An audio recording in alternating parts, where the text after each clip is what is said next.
안녕하십니까, 쿠루슈입니다. 오늘은 여러분 단도 생활에 도움이 될 만한 영화를 몇 가지 제가 준비해 봤어요. 단도라는 것은 단순하게 여러분이 도박을 그냥 멈추고 아무것도 안 한다고 해서 되는 게 아니라 계속 뭔가 꾸준히 해야 된다고 제가 말씀을 드렸잖아요. 그래서 이제 사람 만나는 것도 있고 뭔가 나가서 활동하는 그런 이제 중요한 것들이 몇 가지가 있는데, 아무래도 코로나 때문에 지금 그런 것들을 마음대로 하기가 좀 힘든 상황이죠. 그러다 보니까 집에서 뭐 책을 읽거나 자기 개발하는 게 중요한데, 그런 것들도 어떻게 보면은 바로 지금 도박을 끊은 상태에서 뭔가 이렇게 안 들어올 수가 있어요, 머릿속에. 그런 거에 있어서 어떻게 보면 영화는 가장 쉽게 접근할 수 있는 매개체라고 봅니다. 그냥 뭐 누워서 생각 없이 보고만 있어도 머릿속에 들어오거든요. 시각과 청각을 자극해서 여러분들에게 전달을 해주기 때문에 별 생각과 노력 없이도 영화는 쉽게 받아들일 수가 있어요. 그렇기 때문에 영화를 몇 가지 추천드리고요. 이 영화를 보시고 여러분들이 회복하고 성장하시는데 꼭 도움이 됐으면 합니다. 전 그렇게 다 도움을 받았던 영화들이니까요. 여러분들도 그렇게 느끼셨으면 좋겠고요. 그리고 혹시나 영화를 먼저 보셨던 분들이라면 이 영화에 대해서도 어떻게 느끼셨는지 거기에 대해서도 한번 같이 얘기를 나눴으면 좋겠어요. 제가 영화 전문 리뷰어가 아니기 때문에 이 자료 화면을 못 써요. 그건 좀 이해를 해주시고요. 힘이 없는 유튜버다 보니까. 첫 번째 영화는 노예 12년입니다. 2014년도에 개봉된 영화고요. 1840년대 미국에 실제로 일어났던 사건을 영화화해서 당시 이슈가 되었었던 작품이죠. 제목에서 알 수 있듯이 주인공이 노예로 끌려가서 12년 동안 살았던 그 역경을 아주 적나라하게 표현한 영화예요.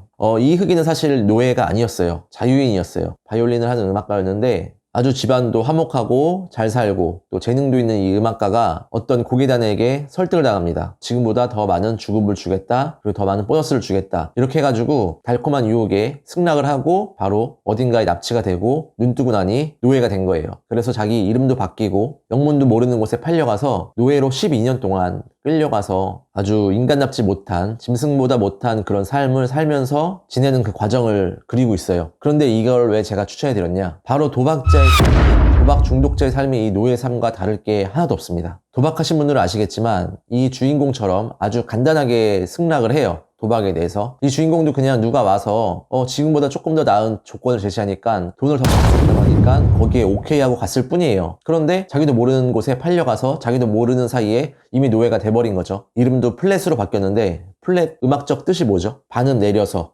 연주하라가 플랫 맞죠? 되게 아이러니하게 음악하는 사람이 그 이름처럼 정말 반 단계 내려가, 아니 한 단계 내려가서 그 인생을 살기 시작하는데, 노예의 삶은 완전히 다른 삶이죠. 자기가 마음대로 먹을 수도 죽을 수도 없어요. 그냥 노예로 기계처럼 그냥 일만 할 뿐이죠. 그런데 도박하면 어떻게 되냐? 똑같이 됩니다. 조금 용돈이나 조금 더 벌어보겠다, 이렇게 아무 거리낌 없이 별 허들 없이 들어가서 결국 거기 들어가는 순간 못 나오는 거예요. 돈이 노예가 돼서 못 나옵니다. 좀 더 명확하게 말하자면 토사장의 노예죠. 월급을 받아도 거기에 다 충전을 하고, 그걸 다 잃으면 또 빚을 내서까지 거기에 입금을 하고, 잃으면서까지도 계속 거기서 못 나오고 계속 노예의 삶처럼, 자발적 노예죠. 어떻게 보면 계속 노예 삶을 사는 거예요. 도박을 하는 순간. 얘기 드릴 게 많은데 노예와 이 도박 중독자의 공통점은 다음에 기회가 되면 찍기로 하고요. 어쨌든 이 영화는 이 노예로 살면서 그래도 한 가닥의 희망이 있는 거죠. 이 사람은 나중에 내 가족으로 돌아가겠다, 다시 내 자유인의 삶을 살겠다는 그 희망을 하나 가지고 어떠한 역경, 그런 위기와 고난을 겪으면서까지도 버텨내서 결국 나중에는 자유인이 돼서 가족의 품으로 돌아갑니다. 이걸 이제 그리는 영화인데, 정말 저는 이 영화에 몰입을 해서 거의 눈물을 흘리면서 봤어요.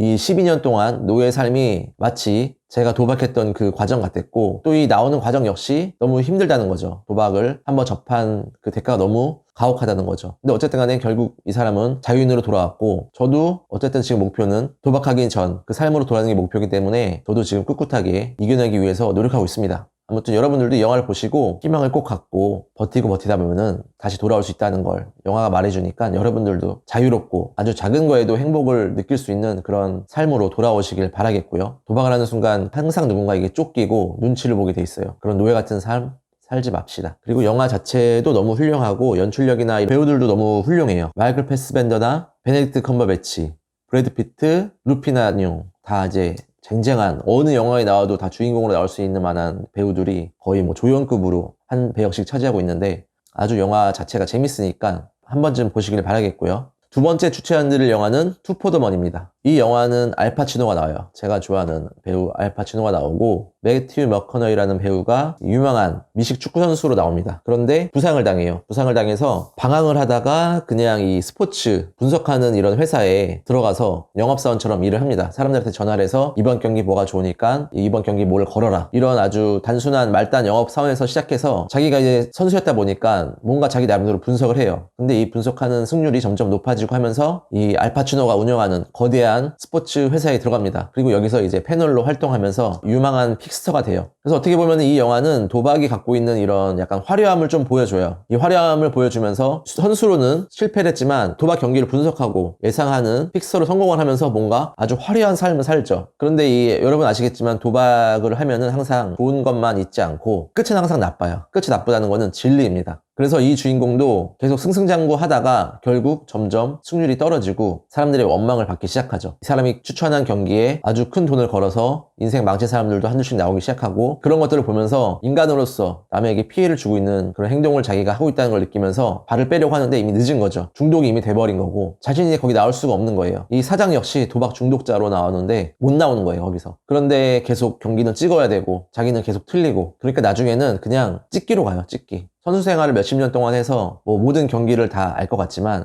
여러분은 아닙니다. 이게 분석대로 경기가 나오면은 항상 강팀이 승리하고 약팀이 항상 패배하고 너무 쉽겠죠. 하지만 그런 게 아니에요. 스포츠는 그런 게 아닙니다. 취미로 볼 때 이걸 맞출 수 있고 취미로 볼 때 그냥 내 생각대로 맞는 것 같은 거지 돈을 거는 순간 분석도 감도 필요가 없습니다. 돈을 거는 순간 그거는 그냥 지옥이에요. 항상 다른 것만 보고 들어가는데 반대로 이러면 다 잃는 겁니다, 여러분. 제가 항상 말씀드리는데 도박을 정말 하고 싶으면 도박을 하지 말고 도박 회사를 차리라고 제가 말씀드리지 않습니까? 그런데 여기는 이제 도박 픽을 주는 회사. 사실 픽만 주면은 망할 일이 없어요.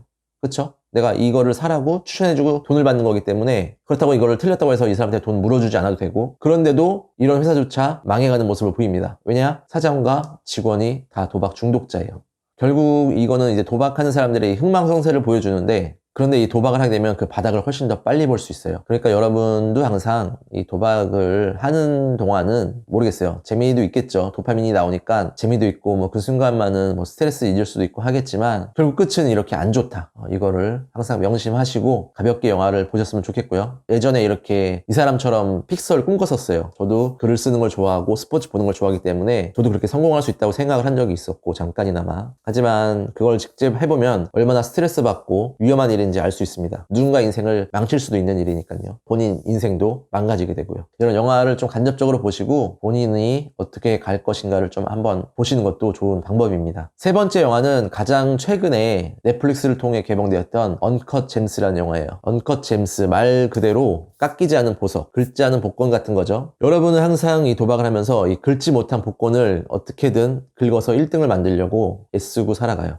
하지만 항상 그 결과는 꽝이죠. 그럼에도 또 언젠가는 1등이 나올 거야. 내가 될 거야 라는 그런 자신감과 확신, 헛된 기대를 가지고 살아갑니다. 이 넷플릭스에서 나온 영화답게 캐스팅도 상당히 신선한데 실제 농구선수였던 케빈 가넷이 나오고 아담 샌들러가 앞에 소개시켜드렸던 그 알파치노처럼 나와요. 알파치노처럼 아주 좀 광기 어리고 도박에 미쳐있는 그 환자로 나옵니다. 정말 알파치노가 빙의한 줄 알았어요. 연기 너무 잘하고 영화 내용이 상당히 신선합니다. 그냥 딱 보면은 정신없어요. 대사가 그냥 계속 엉키고 겹치고 이 자막만 보면은 이게 누가 한 말인지 모를 정도로 계속 대사가 그냥 막 치고받고 합니다. 너무 정신없는데 이 정신없는 것 자체가 저는 도박쟁이의 삶이라고 봐요. 이 도박쟁이 삶이 정말 정신이 없어요. 도박하면서 일하면서 자기 생활하면서 계속 뭔가 엉켜있고 복잡하고 잠잘 때까지 잠 자면서까지도 도박을 머릿속에서 하고 있고 계속 이렇게 혼란과 정신없는 삶이 계속되는 게 도박쟁이 삶이거든요. 근데 이 영화 자체가 그런 걸 아주 잘 표현했다고 봐요. 이 정신없고 뭔가 혼란스럽고 뭔가 꼬여있는 것 같은 영화 자체가 그래요. 어쨌든 간에 이 영화 주인공은 집도 화목하고 정말 도박만 안 했으면 잘 살 수 있는 그런 환경에 있는 사람이에요. 단지 도박에 미쳐있다는 거죠. 그래서 매일같이 사채업자들한테 시달리고 거짓말하고 그게 반복되는 삶을 매일같이 삽니다. 그러다가 이제 케빈 가넷이 자기 가게로 와요. 거기서 이제 일어나는 에피소드를 그리고 있는데 도박쟁이가 항상 그렇지만 따고 있고 반복되죠. 그런데 항상 그 끝은 잃는 거다. 잃을 때 끝난다. 모든 도박은 잃어야 끝나는 거고 이 영화도 마찬가지로 그런 걸 보여주고 있어요. 이 도박하는 사람들, 그 도박 걸었을 때 그 심리를 아주 적나라하게 잘 표현하고 있는데 결과적으로 말하면 이 사람이 건 경기는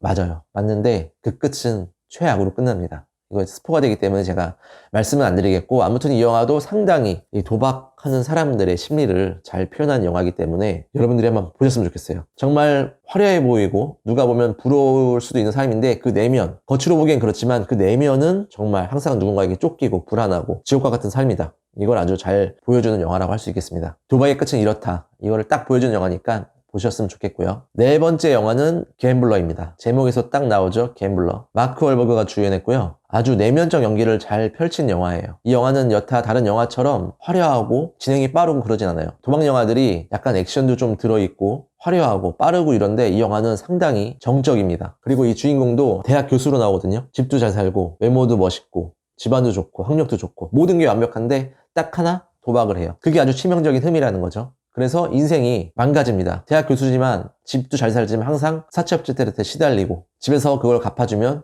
또 돈을 빌려서 또 도박장에 가고, 이게 또 무한 반복되는 아주 또 이 모습을 현실적으로 잘 보여주고 있어요. 점점 이 사람이 피폐해져가는 과정, 망가지는 과정을 아주 서서히 그 가라앉는 배처럼 잘 표현하는 영화라고 볼 수 있고요. 뭔가 이 정적으로 아주 이 영화가 아주 천천히 흘러가기 때문에 좀 생각을 많이 할 수 있는 영화라고 생각해요. 아주 느리게 뭔가 깨닫게끔 여러분들에게 설명을 해주는 영화니까 한번 보시고, 지금 도박에 빠져있으면은 이거를 자신이 잘 캐치를 못할 수도 있어요. 자기 자신의 모습을. 하지만 이 영화를 통해서 보면은 또 거울을 보는 것처럼 그 한 인간이 도박으로 인해서 망가져가는 과정을 아주 잘 표현한 영화니까 영화를 보시면서 본인의 모습을 오버랩해서 한번 보셨으면 좋겠어요. 그리고 마지막 영화는 행복을 찾아서입니다. 이거는 도박과 좀 관계가 없죠. 하지만 아주 여러분들이 위기를 극복하는 데 있어서 꼭 봤으면 하는 영화예요. 첫 번째 소개시켜드린 영화도 실화였고, 이 마지막에 소개시켜드린 이 영화도 윌 스미스가 열연한 그 크리스 가드너란 분의 실화입니다. 크리스 가드너의 실제 인터뷰 영상도 찾아보면 많이 있어요. 이것도 한번 나중에 보셨으면 좋겠고, 정말 이제 지독하게 가난하고 보잘것없는 아주 한물간 의료기기를 파는 영업사원의 모습을 표현하고 있는데, 누구보다 힘들죠. 정말 여러분들이 아무리 도박하면서 힘들다고 하지만, 죽겠다고 하지만, 이 사람 영화를 보면은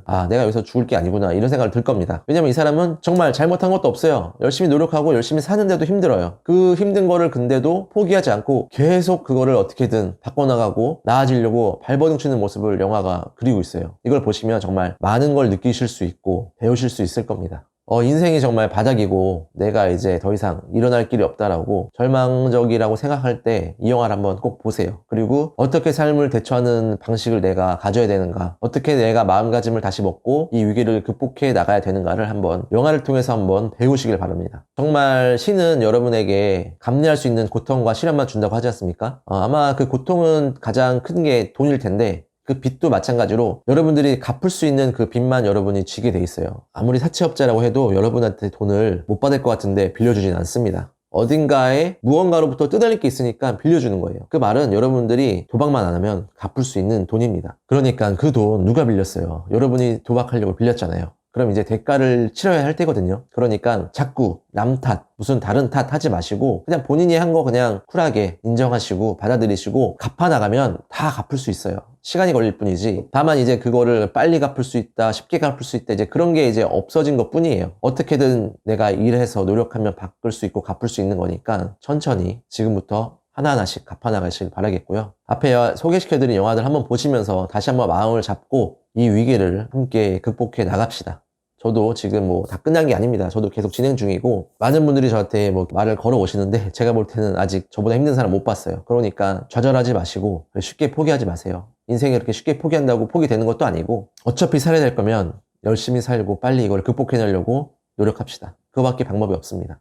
다음번엔 제가 또 여러분들에게 도움이 될 만한 책들을 소개시켜 드릴 거고요. 이 영화 한번 보시고 또 혹시 보셨던 분들이라면 그 감상평이나 또 다른 영화 추천해 줄 게 있으시면 적어주세요. 제가 또 참고해서 다음 영상 만드는데 또 도움이 될 것 같고, 댓글 자체가 저한테는 큰 힘이 되니까 항상 댓글 남겨주시고요. 멤버십 해주신 회원님들 감사드리고, 또 구독과 좋아요 눌러주신 분들, 또 영상 시청해주신 모든 분들 다시 한번 감사드립니다. 오늘도 좋은 하루 되시고요. 1월이 거의 끝나가는데 2월도 또 새로운 마음으로 멋지게 시작하시길 바랍니다. 감사합니다.